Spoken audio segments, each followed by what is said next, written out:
तो जैन लड़का आप मन देखा था ये वही लड़का है जैन हम मनोज राजपूत जी के बचपन के कैरेक्टर करे हैं। चलो ये ला छेड़थन हमन आप मन कैसे लगी साहब मन की फिल्म? फिल्म तो बहुत अच्छी लगी, स्टोरी बहुत अच्छी लगी। अच्छा मैं ये पूछना चाहता हूँ वो बकरा ला तो आप मन बचा ले बलि से, फिर बलि में का चीज ला चढ़ाइन वहाँ? फिर उसके बाद बलि नहीं हुई क्योंकि मैंने कुछ कुछ डायलॉग्स जो बोले थे कि अगर बलि चढ़ानी है तो बंटी की चढ़ाओ।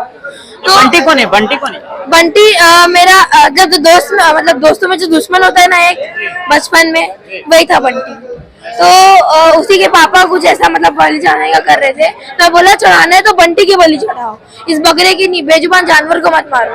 तो उसके बाद किसी भी गांव वालों ने नहीं चाहा कि बकरी की बलि चढ़े या फिर किसी की भी बलि चढ़े। अच्छा मैं ये पूछना चाहता हूँ वो लड़की के का हो यार जैन ला आप मन छोड़ छाड़ के घेर? अब उसका तो क्या पता। अच्छा आप तो छोटे थे, वो बड़ा वाला जाने हाँ। मनोज राजपूत जी हाँ, जाने मनोज चलिए ठीक है, आपसे मिलकर बहुत खुशी हुई। धन्यवाद।